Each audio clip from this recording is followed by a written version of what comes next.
ऐसे लक्ष्य साधु कहावे। रामचरण रामे भजे तु जीते नरतंसार, जल गाड़े पड़छानिए धरा निरख पगधार। विश्वात्मा सर्वाधार सर्वनियंता सर्वांतर्यामी सत्यमनंतम ब्रह्म रामपाद पद्मों में प्रणाम करते हैं। समाराध्य भगवत्स्वरूप युग प्रवर्तक पुण्य श्लोक तपश्चरण श्री महाराज के प्रणम्य पाद पद्मों में प्रणिपात करते हैं। गुप्त प्रगट आराधक साधक यतीन्द्र योगींद्र मुनीन्द्र नाम मर्मज्ञ मुनि चतुष्टय विभूतियों का स्मरण पावन धरा को नतमस्तक होते हैं। राम रस रसिक पावन संतजन भक्ति भाव भावित भाग्यशाली भक्तजनों,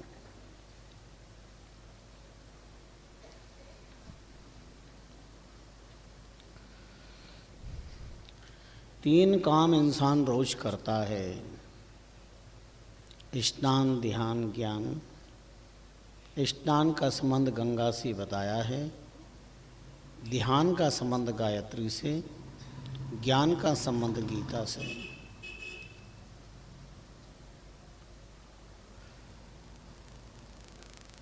जीव, जीवन और जल ये परस्पर अन्योन्याश्रित है।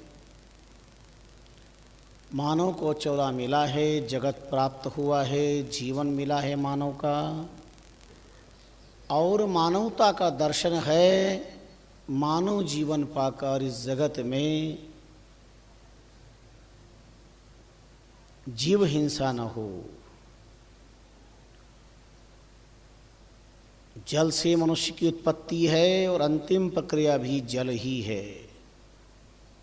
जलांजलि अंतिम प्रक्रिया है। महापुरुषों ने आज का बहुत अपेक्षित, आवश्यक, समयोचित और आत्मकल्याण परायण प्रसंग प्रतिपादित किया है।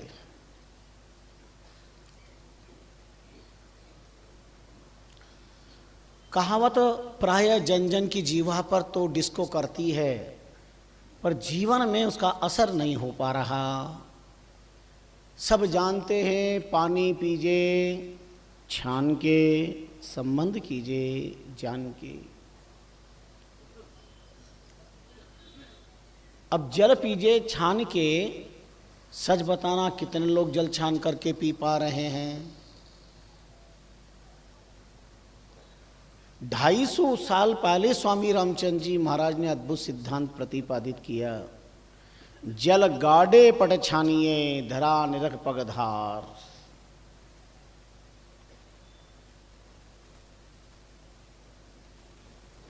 जीवन में जल अपेक्षित है, पर जल का उपयोग छान करके करें। छानना केवल जल का ही नहीं होता,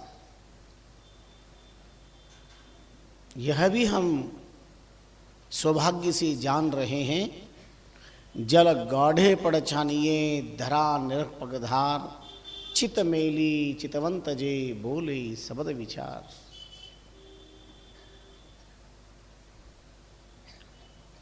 भागवत का एकादश स्कंध का प्रसंग कौन नहीं जानता। कृष्ण कयो भागवत में उद्धव को निज ज्ञान, परा परे पर ब्रह्म को दृढ़ करवायो ध्यान। एकादश स्कंध भगवान योगेश्वर कृष्ण के द्वारा उद्धव को तत्वज्ञान के रूप में प्रख्यात है। लोग भागवत की द्वितीय स्कंद और एकादश स्कंध को तो 5 मिनट में ही पूरा कर देते हैं। क्या भागवत के साथ न्याय है? क्या योगेश्वर द्वारकाधीश की वाणी के साथ धर्म पालन हो रहा है? और दोनों सबसे गंभीर आत्म तत्व बोध कराने वाली प्रसंग है। महाप्रभु रामचरण जी महाराज ने इन प्रसंग को छुआ है। कृष्ण कयो भागवत में उद्धव को निज ज्ञान, अपना निज ज्ञान करवाया है। क्या था निज्ञान, परा परे पर ब्रह्म को दृढ़ करवायो ध्यान।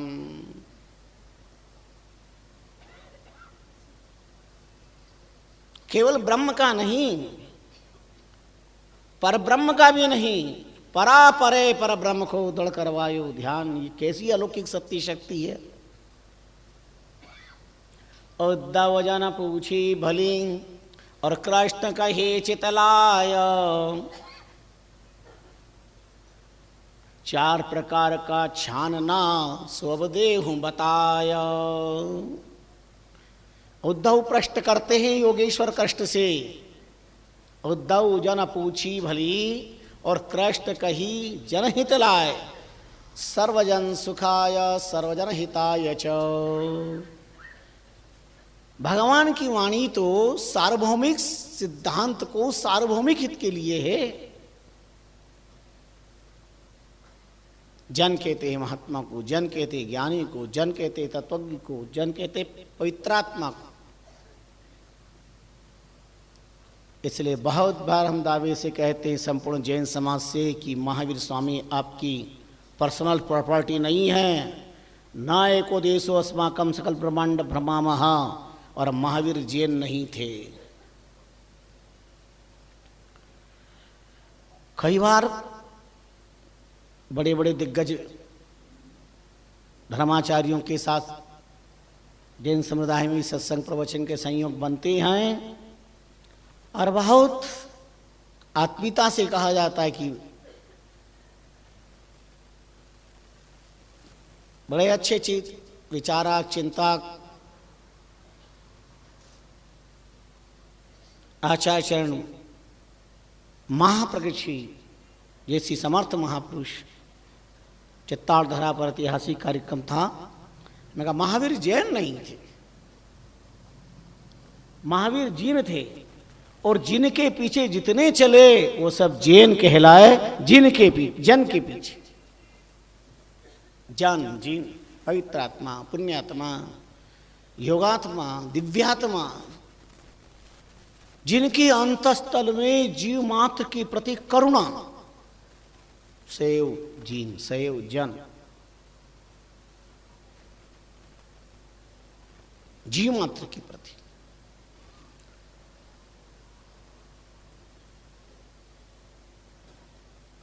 महाप्रभु ने तत्व को स्पर्श किया। अस्तु उद्धव जी पूछते हैं तो भगवान ने लोकहित के लिए 4 प्रकार का छानना सब देहु बताए। उद्धव 4 प्रकार से छानने की प्रक्रिया 4 जीवन में। सो देहु बताए, नीर छानर पीजे, पहला जल को छान करके पियो। दृष्टि छान और चलिए, और शब्द छान के कहीजे, छान के शब्द कहीजे। चलो तो आंखों से छान करके चलो, बोलो तो छान करके बोलो। मना मनोरथ छान के आचरण करो, मन के अंदर तो छान करके आचरण करो।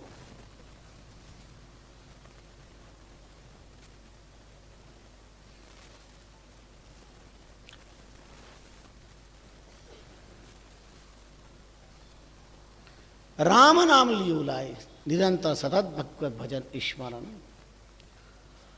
और यही भगवद्वाणी हमारे भारतीय संस्कृति के, मानव संस्कृति के आदि पुरुष पुरोधा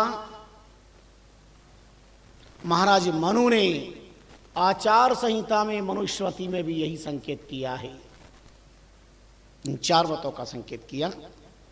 दृष्टिपूतम नशेत पादम, वस्त्रपूतम पिबेद जलम, वाणीपूतम वदेद वाचम, मनःपूतम समाचरेत। छानना केवल जल का ही नहीं होता, जल का भी होता है। प्रथम हम इस बात पर विचार करें जल कैसे छानना चाहिए। रामष्टही संप्रदाय की परंपरा 6 महीने तक संतों को, शिष्य को ट्रेनिंग दी जाती थी। गुरु अपने शिष्य के हाथ का जल नहीं पीता था 6 महीने तक। नीचे अखबार बिछाकर उस पर पानी छनवाते थे। एक बूंद पानी गिर जाए तो माला की पड़ती थी और ऐसी उगड़ती थी सारे कर्म पाप उगड़ जाते थे। ऐसे जल छानने की प्रक्रिया। चोड़ो अंगुल 20 अंगुल लांबो,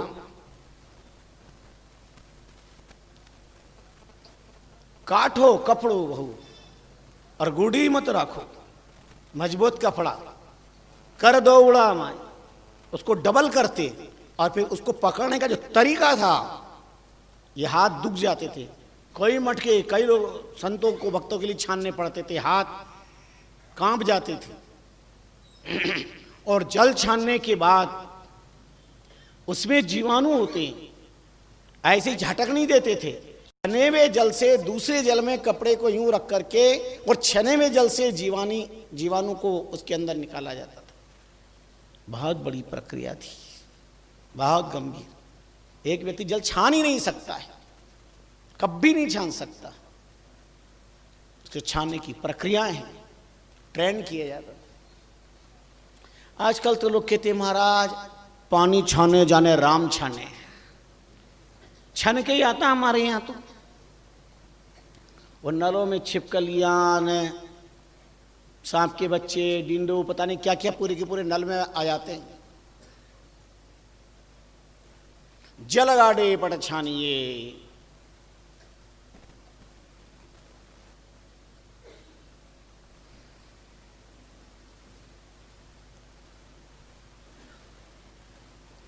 ज्ञान थोपा नहीं गया है महापुरुषों के द्वारा। वेद मत, शास्त्र मत, उपनिषद मत, संत मत प्रतिपादित है।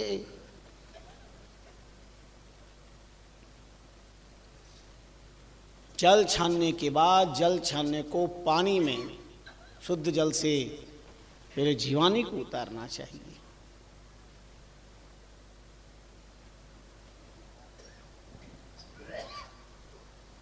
दिन में 3 बार जल छानते थे, सुबह अलग, दोपहर अलग, शाम को अलग।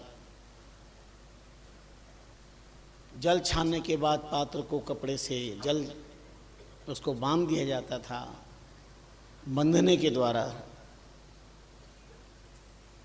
घड़ा हो, मटका हो, जो भी हो, कोई जीव अंदर प्रवेश न करे। जल छानते वक्त अनछाना हुआ जल अंदर ना जाए।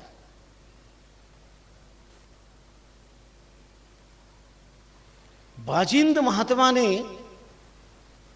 भी इस पर संकेत किया।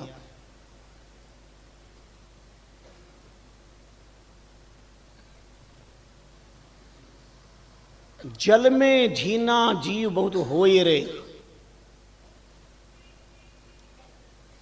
अनछानिया जल पियो को पाप बहुत होए रे। अनछानिया जल पीने का बहुत दोष बताया है। और जो अनछाने जलने का दोष है, वही गहराई का चिंतन करते हुए रात्रि भोजना अंकुर फल अनछानिया को दोष।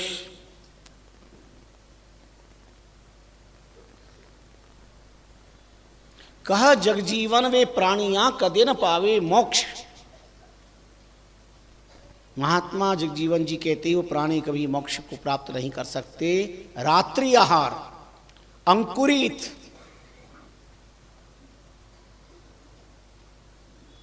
अनछानिया के दोष की तरह माना गया है। ये साधना पद्धति है, साधकों के लिए विशिष्ट है। प्राणी मात्र को महापुरुषों ने संदेश दिया है। पर यहां बाजिद जलमाही जीवानी युक्त सू डालिए। महात्मा बाजिन कहते हैं जीवानी को युक्ति से।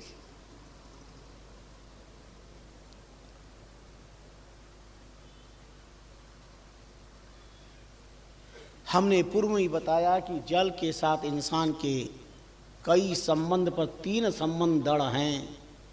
एक स्नान करने का, एक नहाने का, एक जलपान करने का। नहाने वाला व्यक्ति गहराई देखता है, शुद्धता दिखता है। स्नान करने वाला पवित्रता दिखता है। पान करने वाला मधुरता दिखता है। यानी जल के साथ संबंध का अर्थ होता है जीवन में मधुरता, शुद्धता, अंतरंग बहिरंग शुचिता। अनपेक्ष सुचीर दक्षदासिनो गतव्यतः सर्वारम परित्यागी यो मद्भक्त समय प्रिय। अंतरंग बहिरंग शुद्धता, शुचिता।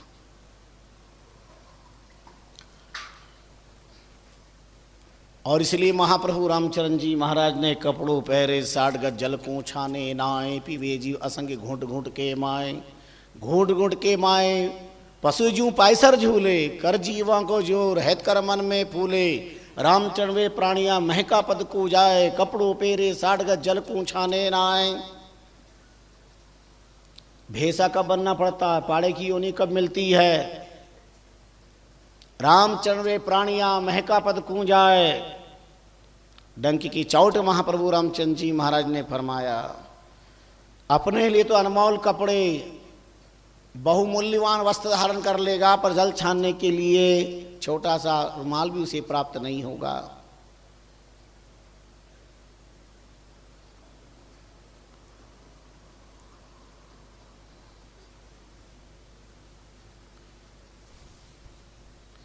अनछानिया जल में पड़े नर प्रभाते ही जाए। जीव असंख्य मार के पीछे रोटी खाए, पीछे रोटी खाए। बात ये कौन सिखाई।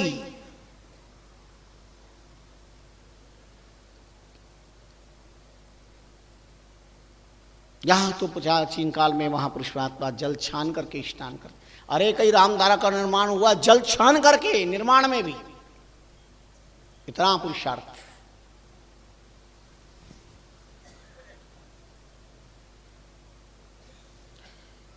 ये सारी प्रक्रियाएं बहुत जागृत अवस्था की है। ज्ञान वाणी का विषय नहीं, आचरण का विषय हो जाने पर ये दिव्यता, ये भव्यता, ये विलक्षणता का दर्शन होता है।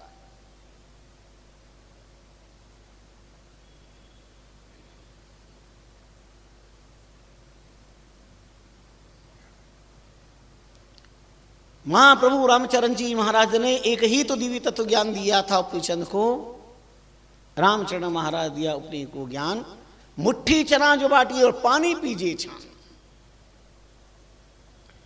और एक बार महाप्रभु रामचंद्र जी महाराज की परीक्षा लेने के लिए आए।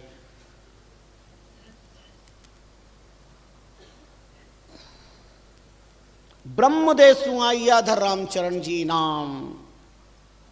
रामचरण जी राम एक बहुत बड़े भागवत के विद्वान पंडित थे, पंडित हरगोविंद जी।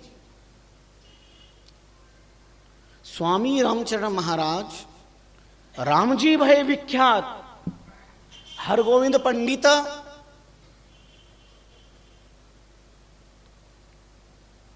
वी प्रचार करी सिंह की बात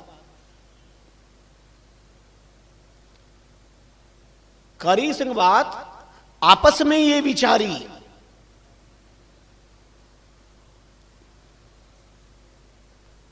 बिना परीक्षा प्रतितर हो या और परीक्षा से हो श्रद्धा भारी।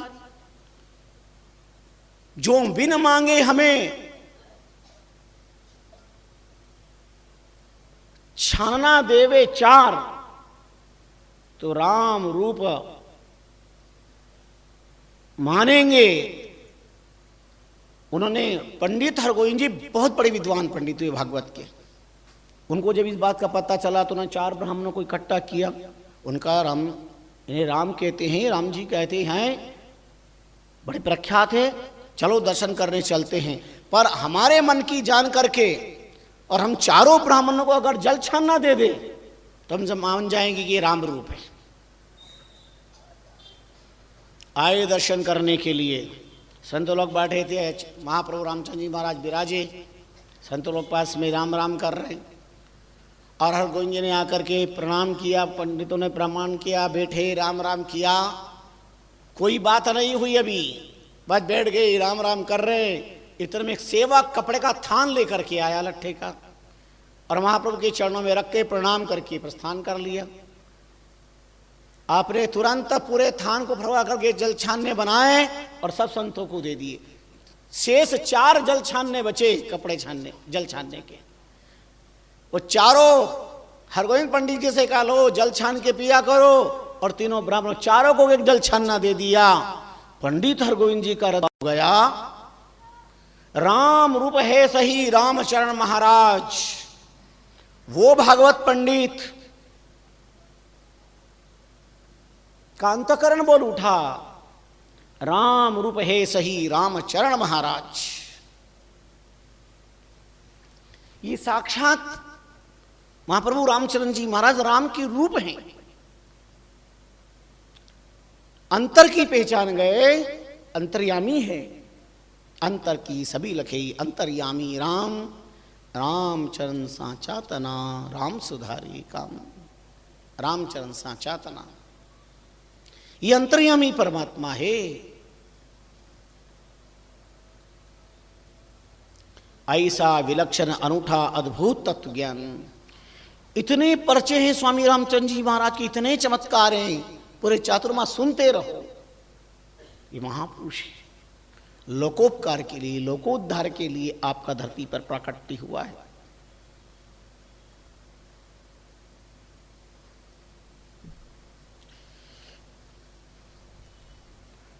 इसलिए संकल्प कर लो, जल छान करके पिया करो, रुमाल रखा करो भाई लोग साथ में। माता बहनों के साथ में तो साड़ी तो है ना, जिस जल पियो लोटे के लगा लो, गिलास के लगा लो और पी लो, छान करके पियो।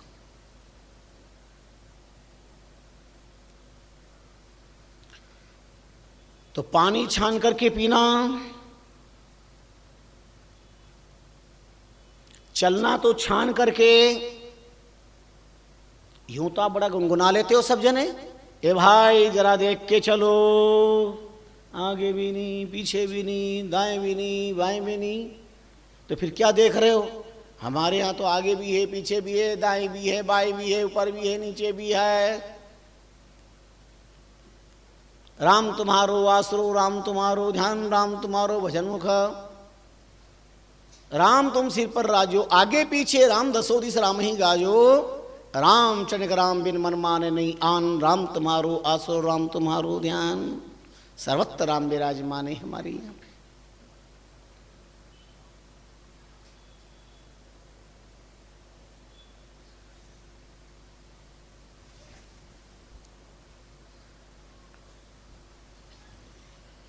देखें छान कर, चले तो छान करके, दृष्टि से छान करके। नीचे नालियां गुण घना, जीव जंतु टल जाए, कांटा ठोकर लगे नहीं, पड़ी वस्तु मिल जाए। इतने लाभ हैं। छान करके चलोगे तो, देख करके चलोगे, इतने लाभ है। कोई कांटा ठोकर नहीं लगेगा, पड़ी वस्तु प्राप्त होगी। कोई जीव जंतु होगा तो उसे बचा के चल पाओगे।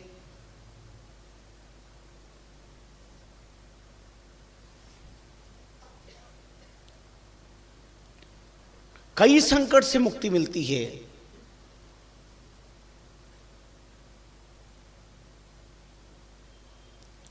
और शास्त्र का यह संकेत, छान करके चलो, नीचे देख करके चलो। सुखी होना चाहते हो तो दृष्टि नीचे रखो, ऊपर मत रखो। शीशा उतार रामानुज लखनलाल सारे जगत की वंदनीय हो गई, क्योंकि दृष्टि ऊपर नहीं रखी, दृष्टि नीचे रखी। गिद्धराज जटायु ने आभूषणों की जब पोटली दी, और राम देखते तो कि पूछते हैं, लक्ष्मण देखो इसके अंदर ये बाजूबंद, ये सब क्या सीता जी के हैं? क्या सुंदर। भारत की धरती के अवतारों का कितना अलौकिक चरित्र था, नीचे देख करके चलते थे।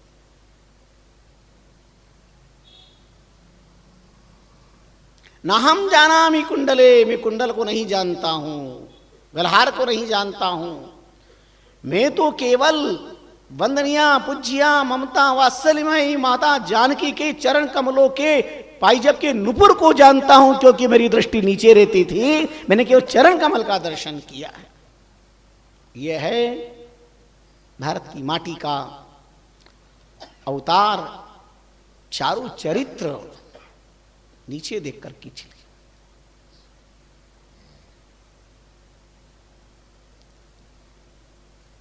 जितना व्यक्ति नीचे देख करके चलेगा उतना ऊंचाई पर पहुंच जाएगा, जितना ऊंचा देख करके चलेगा उतना ही पतन हो जाएगा। पैदल वाले की दृष्टि ऊपर होती है, साइकिल वाले की तरफ, तब मन के अंदर अपेक्षा के भाव जन्मते हैं, अरे मुझे साइकिल ले लेनी चाहिए। और साइकिल वाला जब स्कूटर वाले को देखता है ऊपर की तरफ, स्कूटर पे जा रहा, मैं साइकिल पे, मेरी इज्जत का सवाल है ये तो, चाहे मुझे ऋण लेना पड़े, चाहे जो कुछ करना पड़े, पर स्कूटर तो खरीदना ही खरीदना है। ये ऊपर देखा और जीवन के भौतिक उपलब्धियों के भावों ने जन्म लेना प्रारंभ किया। स्कूटर वाले की नजर पहुंची थोड़ी और ऊपर, मोटरसाइकिल, ओहो हो, अपन को मोटरसाइकिल लेनी चाहिए। और मोटरसाइकिल में भी कई कई कंपनियां, और टू व्हीलर वाला जब थोड़ी ऊपर देख लेता है फोर व्हीलर को, तो मन में फोर व्हीलर लेने की इच्छा होती है। उसमें भी कई कई कंपनियां, कई क्वालिटियां, कीमती कीमती, चलना सबको रोड पे है। ऐसा नहीं है कि 2 लाख की गाड़ी के लिए अलग रोड और 50 लाख या करोड़ रुपए की गाड़ी के लिए कोई अलग रोड बना हो, एक ही रोड पे सब गाड़ियां चलती। महत्वाकांक्षाएं बढ़ती जाती ऊपर से ऊपर। जितना पतन समाज में ऊपर देखने से हो रहा है, ये प्रदर्शन दूरदर्शन ने जन्म दिया है। देखते हैं स्क्रीन पर, सिनेमा के पर्दे पर, जैसी ड्रेस, जैसा दृश्य, जैसा नृत्य, घर के बच्चे और घर के व्यक्ति भी वही करना चाहते हैं, वैसे ही पहनना चाहते हैं, वैसा ही रहना चाहते हैं, वैसे ही व्यवहार करना चाहते हैं। चाहे वो व्यवहार समाज को तोड़ने का है, परिवार को तोड़ने का है, माँ बाप को अपमान करने का है, सास ससुर को अपमान करने का है, वही सारी भूमिका आज फिल्म की तरह संसार चल रहा है। घर घर में, परिवार में, समाज में, राष्ट्र में फिल्म की तरह जीवन चल रहा है।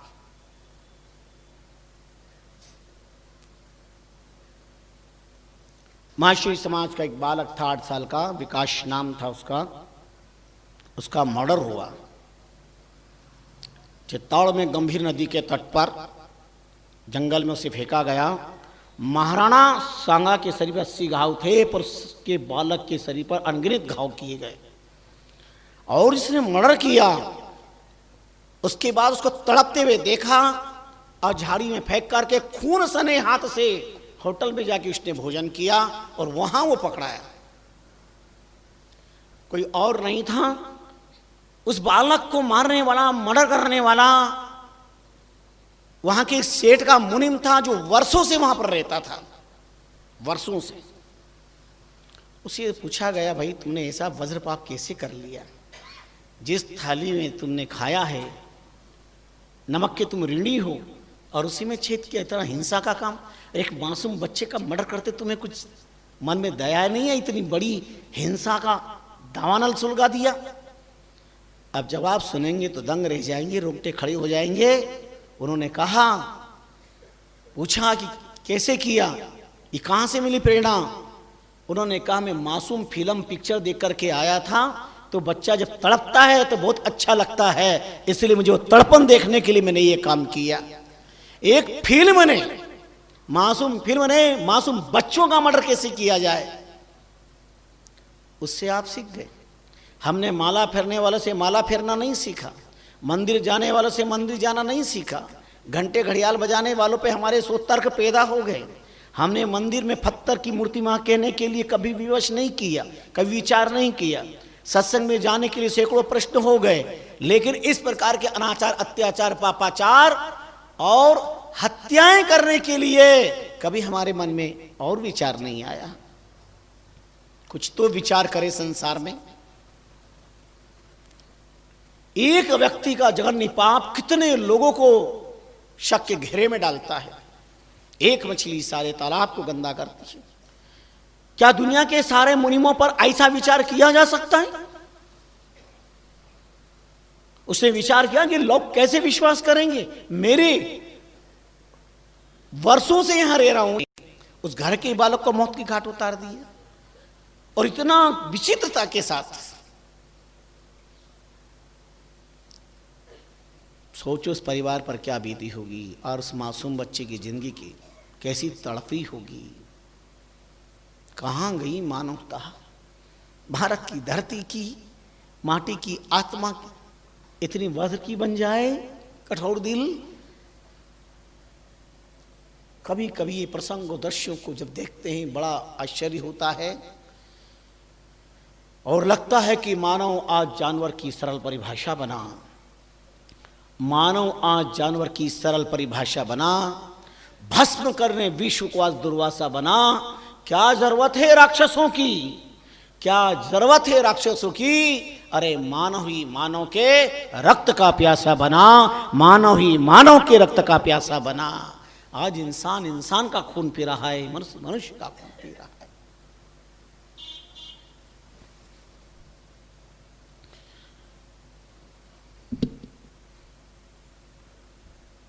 बहुत ज्यादा तकलीफ होती तो लोग कहते रहे बच्चे खून पी रहे हैं, मेरा पत्नी मेरा खून पी रही है। एक व्यक्ति ने 100 बार रक्तदान किया, 100 बार रक्तदान।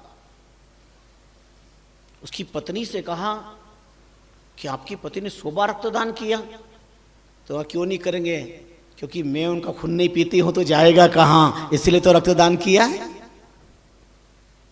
व्यंग है। आइए इन ज्ञान जन्य विचारों को तिलांजलि देनी होगी। तो दृष्टिपुतम यशेत पादम, महाराज मनु आज मनुस्मृति को कहां ले जाके रख दिया है। कितने प्रश्नवाचक चिन्ह शिक्षा जगत में मनुस्मृति पर हो गए हैं।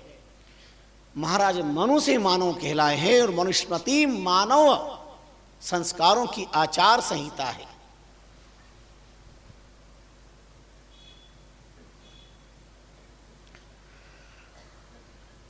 सुखी होना है तो ऊपर मत देखो, नीचे देख करके चलो। रो रहा था व्यक्ति, अचानक महात्मा निकले, पूछा क्यों रो रहा हो भैया? लंबे चौड़े मोटे ताजे शरीर हो, क्यों रो रहे हो?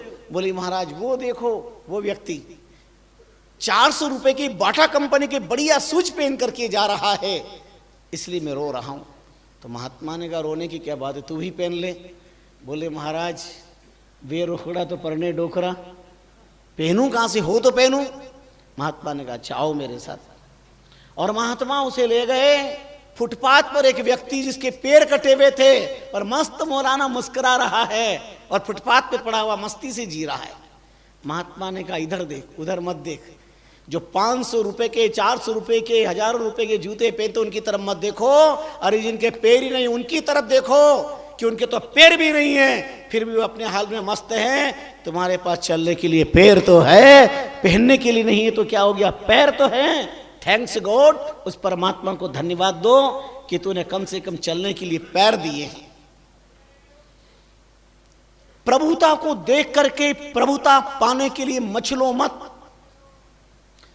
भामाशाह पूंजीपति धनाढ्यों को देख करके दिल में दर्द पैदा मत करो, मत्सरता जलन पैदा मत करो। ये पुण्योपलब्धि है, हर जीव की अपनी पुण्याई है। दुनिया में कोई सम्मानित नहीं, कोई पूजित नहीं, पुण्य पूजित है, पुण्य का सम्मान है। ये विगत जन्मों की जिसकी जिसकी जो जो सद असत कर्म फल है, तत्त कर्म फल का प्रभाव है। इसलिए स्वामी जी ने अपनी वाणी में एक बड़ा मार्मिक शब्द फरमाया,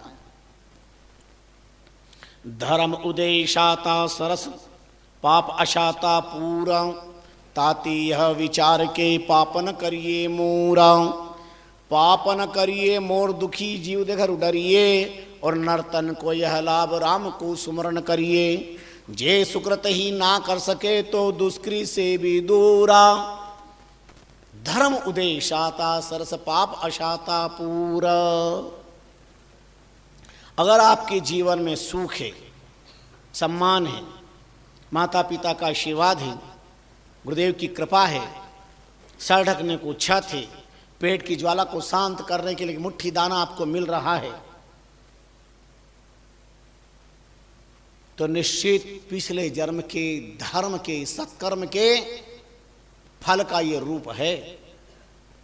ठीक विपरीत है, सर ढकने को छत नहीं,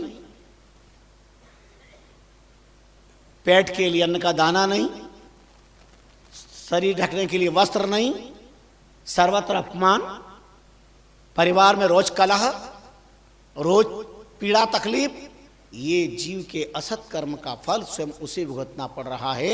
सुखस्य दुखसी कोपि न दाता, न कोई सुख देता है न कोई दुख देता है। सुख और दुख दोनों ही कर्म के अनुसार भगवान का दिया हुआ प्रसाद है, उसे स्वयं को ही स्वीकार करना पड़ेगा, स्वयं को स्वीकार करना पड़ेगा।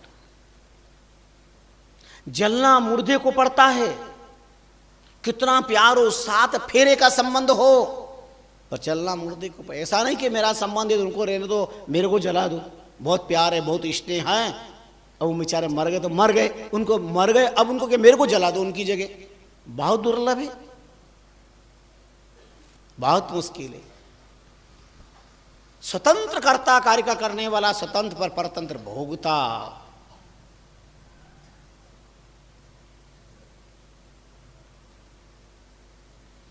इसलिए स्वामी जी ने हिंसावाद की सूक्ष्म दृष्टि पर अहिंसावाद का अंकुश लगाया है, कठोरता से। कंद हरिया फल फूल को जूं आवे जूं खाए, बहुत चीजों के लिए निषेध किया गया है। एक व्यक्ति था, उस महात्मा आए, प्रवचन दिया, तो उन्होंने भाजी पर, हरी भाजी है, उनका पहली बात तो त्याग कर दो, हरी सब्जी, और न त्याग करो तो ठीक से इसे व्यवस्थित करके साफ करके पानी में धो करके उसके बाद इसे प्राप्त करो। मालपुरा का एक विजय वर्गीय शरीर थे राम साई जी, आचार्य निर्भयराम जी महाराज विराजमान थे, शाहप्रभु दर्शन करने गए, शरीर में तकलीफ थी तो प्रणाम बालक नहीं कर पाया, छोटी अवस्था थी तो बालक रो पड़ा।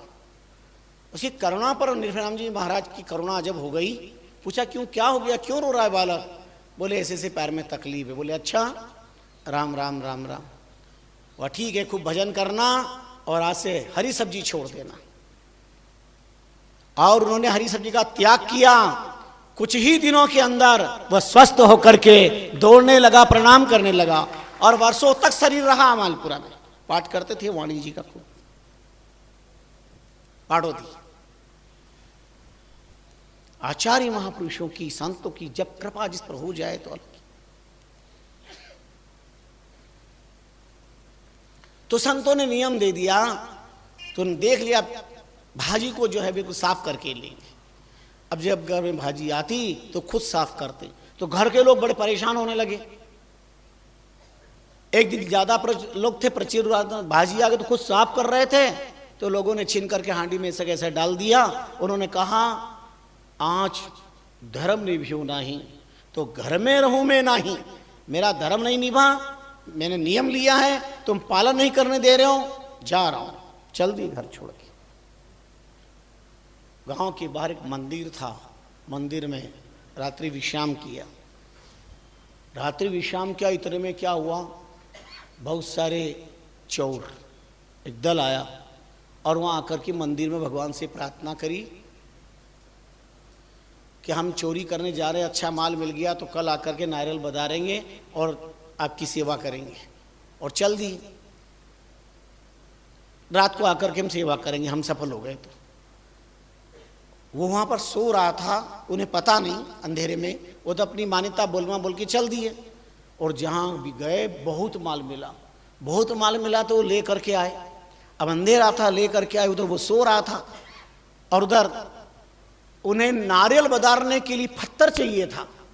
तो ऐसे अंदर में यूं टटोल रहे थे, व्यक्ति सो रहा था तो उसके मस्तक पर हाथ पहुंचा, उन्होंने समझा यही पत्थर दिखता है। वो एकदम राम करके चिल्लाया और सब भागे, और यहाँ कुछ गड़बड़ कोई है, और माल छोड़ करके भाग गए के सब।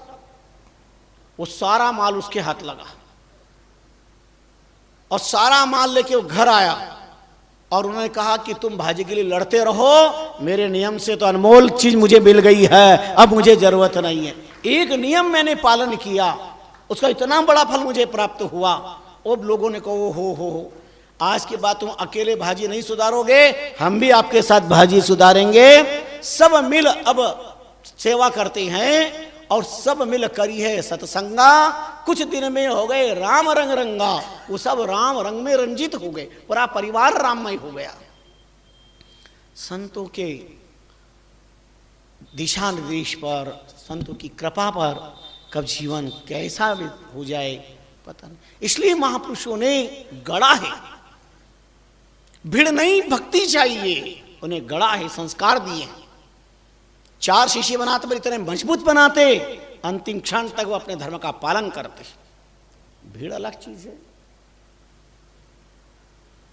कुछ लोग देखने आते हैं, कुछ लोग अन्य अन्य भाव लेकर के आते हैं, कुछ लोग अपनी अपनी बोलमा के अनुसार आते हैं, कुछ लोग जूते चप्पल लेने आते हैं। तो भीड़ में तो बहुत लोग, कई प्रकार के लोग आते हैं, जिसका जो जो भाव है। इसलिए लोगों को बड़ा डर लगता है, जूते चप्पल लेकर के आते। कई लोग तो इसलिए बाहर खड़े रहते हैं कि अब अंदर जाएंगे तो खोलना पड़ेंगे, और अपन खोलें कोई ले गया तो नुकसान अपना होगा। देखो धर्म स्थान पर अगर तुम्हारे जूते चप्पल जाए तो कोई नुकसान नहीं है। जरबा जरबो ले गयो, वे जरबा है और वे जरबा तो वाने पड़े, आपा पेना और। जो ले जाएगा जूते चप्पल वो उसी को पड़ेंगे, अपने को नहीं मिलेंगे। सनी उतरी, पनौती उतरी। किंतु मन, और मैं एक तरकीब बताऊं, तरकीब नंबर 13। कभी धर्म स्थान पे सत्संग करने जाओ, कहीं पर मंदिर जाओ, कहीं भी जाओ, तो 500 के 1000 रुपए के जूते पहन के जाने की जरूरत क्या? क्या उसी से भगवान खुश होंगे क्या? तरकीब नंबर 13 रखो, एक जापान का रखो और एक जर्मन का रखो, कोई नहीं ले जाएगा।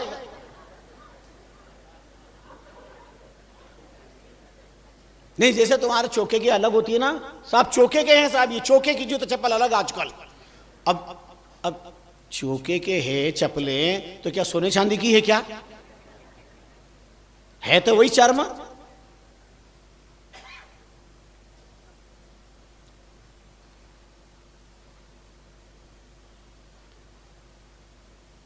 जल में 9 लाख जीव है, 9 लाख जीव जलचर रहिए। इसलिए महापुरुषों ने मानव जीवन को मानवता से ओतप्रोत होने के लिए संदेश दिया। हिंसा का बहुत बड़ा बात है, भयंकर पाप से बचाया। वरना कल आपने अखबार देखा होगा, पेरिस का एक दृश्य आया था, हिंसा के विरोध में बंद करने के लिए कितने लोगों ने नकली खून चेहरे पर शेप लगा करके लेटे हुए हैं, वो विरोध कर रहे हैं अपने तरीके से। हिंसा रुकनी चाहिए।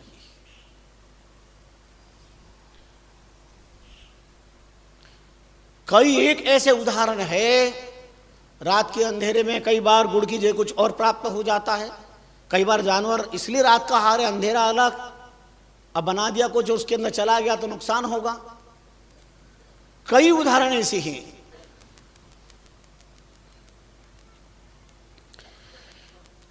तो जल छानने की प्रक्रिया लेकर के चलने की छानने की प्रक्रिया का संदेश दिया है। दृष्टिपुतम निषेधपातम, छान करके चलो, देख करके चलो। देख करके चलने का अर्थ आंख खोल कर ही नहीं, अपनी पोजीशन देख करके चलो। जेते पैर पसारिए तेती लंबी चद्दर होए। जितनी अपनी चादर है उतनी पैर पसारो, अपनी औकात है उतना ही, उससे ज्यादा नहीं। आगे बढ़ेंगे, दुनिया को बढ़ते हुए कुएं में बढ़ते हुए देख करके गिरने की जरूरत नहीं। आमदनी अठन्नी, खर्चा रुपया, तो क्या करेंगे? अन्याय की तरफ कदम बढ़ाना पड़ेगा। नहीं है उस चीज को आवश्यकता प्राप्त करना, तो उसके लिए अन्याय करना पड़ेगा। महापुरुषों ने उसे बचाया है, रक्षा की।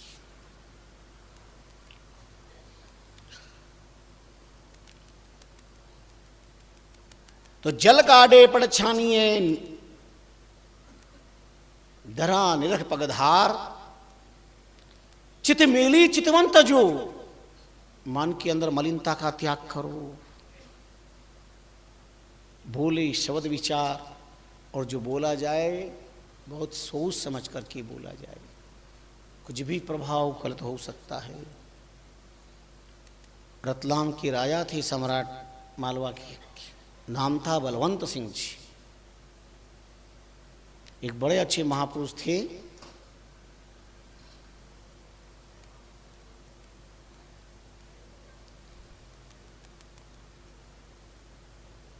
विद्वान संत थे।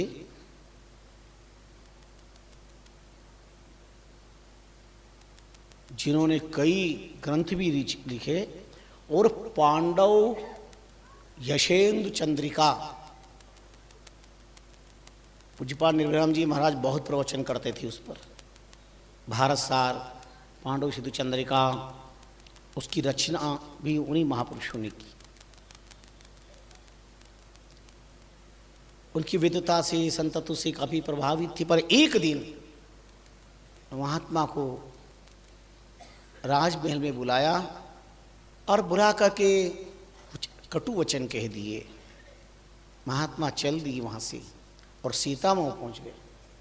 सीतामऊ के सम्राट उनके शिष्य थे राजा। क्यों नहीं होगी, गुणी थे, ज्ञानी थे, आपके सम्मान से रखा किया। लेकिन कुछ ही समय के बाद ही राजा ने संत का अपमान किया, तो घोर रोग से ग्रस्त हो गए। ऐसा रोग ने घेर लिया, सब उपाय करने के बाद भी रोग मुक्त नहीं हो पाए। तो रतलाम राजा के बलवंत सिंह जी के दीवान जी ने कहा, एक बात निवेदन करूं राजा जी, सच बताऊं, आपने अमुक संत का अपमान किया है, अगर आप उन्हें बुला के क्षमा याचना कर लें तो आप रोग से मुक्त हो सकते हैं, ये मेरा पूरा विश्वास है। और दीवान ने जब ये बात कही तो राजा के मन में ये बात जज गई, बात सच है। मैंने सत्ता के मद में, संपत्ति के मद में न कहने योग्य दुर्वचन कह दिए, ये मेरा अधिकार नहीं था। लेकिन ये मद ऐसा है, चाहे वो सत्ता का मद हो, संपत्ति का मद हो, यौवन का मद हो, अधिकारों का मद हो, उस मदोन्मत्त अवस्था में व्यक्ति क्या बोल जाता है उसे खुद को पता नहीं चलता। मैंने पहले भी आपको याद दिलाया और इसे हमेशा याद रखना, घट, देह, घर, परिवार, समाज, राष्ट्र और विश्व, अगर विवाद, विषाद, विद्रोह, विरोध अगर है तो तीन कारण। पहला कारण है अज्ञानवाद, दूसरा है अहंकारवाद और तीसरा है अर्थवाद। आज परिवार में कलह मच रहा है, पिता पुत्र में, भाई भाई में खून की होली है, सास बहू में महाभारत है, देरानी जेठानी में लंका कांड है। तो पहला कारण है अज्ञान और दूसरा कारण है अहंकार। समाज और राष्ट्र में जितनी उथल पुथल मच रही है अहंकार के कारण।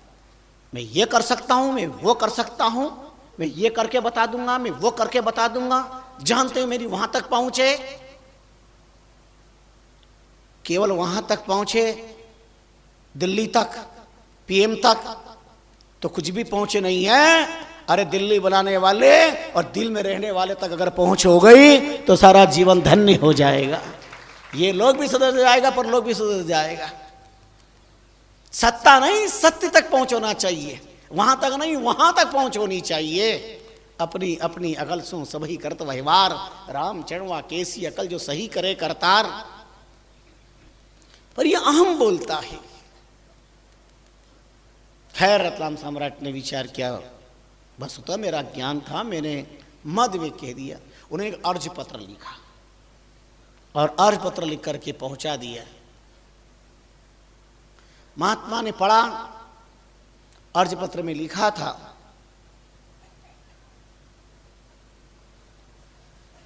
धाऊं चरण धाम, धाऊं चरण धाम, बलवंत मन यो बड़े, सेवक रो सतनाम, अंदाता छह लियो। अब छह लेने का अर्थ होता है अब ध्यान दो। अपनी भाषा में लिखा, क्षमा करें, सेवक रो सतनाम, सतराम कहता हूं, प्रणाम करता हूं, मैंने अपराध किया है, क्षमा करे, पधारे। मैं भीषण रोगाक्रांत हूं, लेकिन अब मैं दुनिया से जाने की तैयारी में हूं, अंतिम में दर्शन करना चाहता हूं। धाऊं चरण धाम, बलवंत रो मन यो बड़े, सेवक रो सतराम, अंदाता छे लो अबे। अब आप सुधि ले लो, अब आप कृपा करो, मेरा अपराध क्षमा करो। महात्मा ने पत्र पढ़ा, हृदय तो उनका भी करुणा से उत्प्रोत हुआ, लेकिन तीर का, तलवार का, छुरी का तो हे घाव भरा, लगा जो जख्म जबान का वो रहा हमेशा हरा। शस्त्र के घाव के निशान कई बार ठीक हो जाते हैं, लेकिन जबान रूपी शब्द के तीर के जो घाव होते हैं उसके निशान ठीक नहीं हुआ करते, नहीं हुआ करते। एक बालक बहुत क्रोध आता था,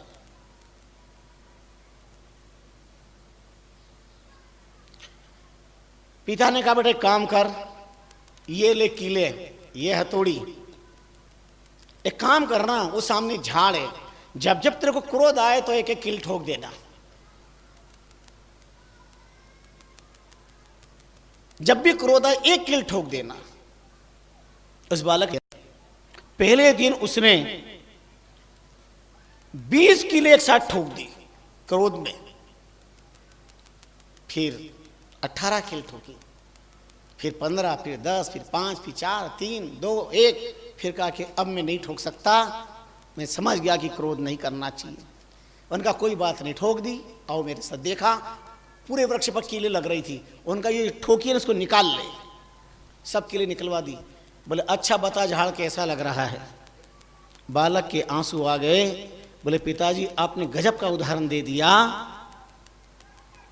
कीले तो सब निकाल ली, पर कीलों के जो निशान थे वो पूरे झाड़ के ऊपर दिखाई दे रहे थे। उनका ऐसे जब क्रोध करते हैं ना तो वक्त तो निकल जाता, वक्त की कील भी निकल जाती है, लेकिन वो जो घाव होते हैं वो निशान कभी नहीं मिटा करते हैं, वो निशान हमेशा रहा करते हैं, निशान रहा करते। इसलिए बहुत सोच समझ करके बोलने की बात होनी चाहिए। बड़ा महात्मा ने पत्र प्रत्युत्तर में दे दिया, मानव होता बहुत,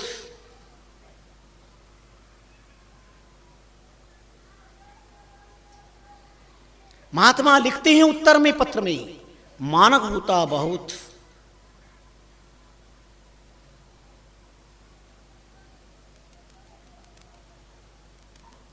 उचार्या अंतिम वचन जो,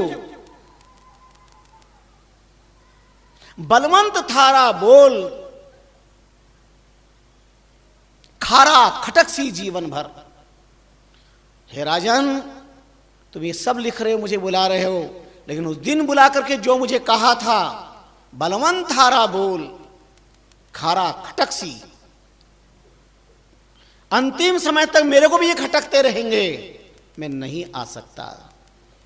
पत्र लेके पहुंच गए और बलवंत सिंह रतलाम सम्राट अपनी करनी पर पश्चाताप करते करते उनका प्राणांत हो गया।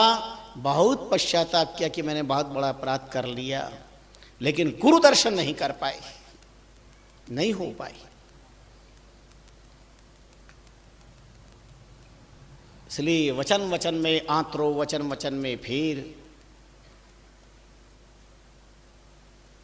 एक वायक औषधि करे, एक वायक दुख को ढेर। एक वायक दुख को ढेर,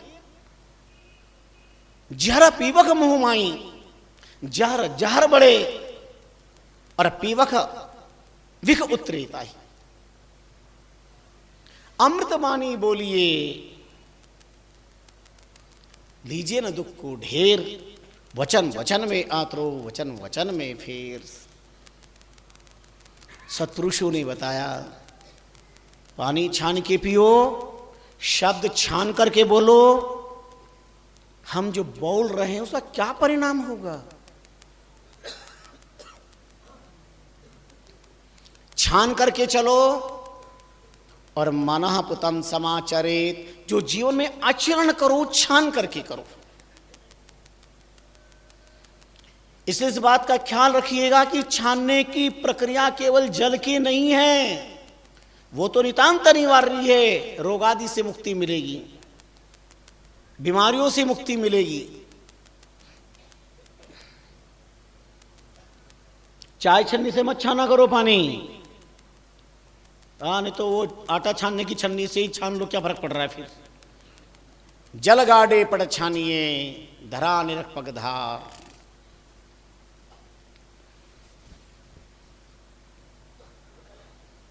कितने कितने प्रमाण उदाहरण हमारे महापुरुषों ने अति कृपा करके मानव जीवन को व्यवस्थित करने के लिए दिए हैं। और इन सब के पीछे भाव है, हिंसा का नग्न तांडव नृत्य समाप्त हो। अहिंसा परमो धर्म की प्रतिष्ठा सदैव प्रतिष्ठित रहे। जो हमें हमारे लिए अच्छा नहीं लगता वो दूसरों के लिए भी हम ना करें। कोई हमें कड़वी बात कहता, हमारा दिल बहुत दुखता है, तो हमें क्या अधिकार है?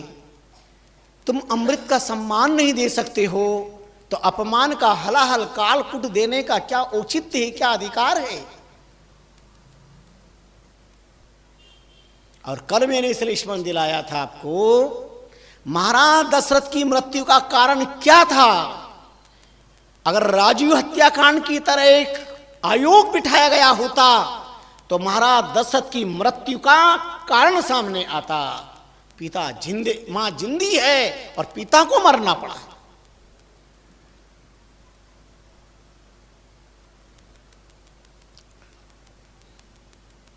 यह शॉर्ट सब्जेक्ट रिसर्च करें, पता चलेगा कितना गंभीर विषय है।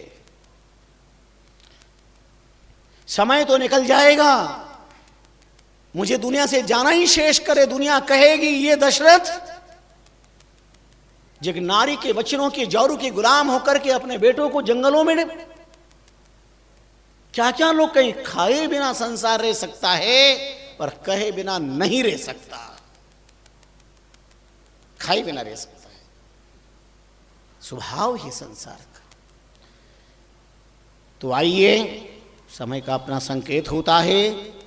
ये शास्त्रों के सारे प्रसंग टाइम पास मूंगफली नहीं है, ये हमें अंतर जागृत करते हैं।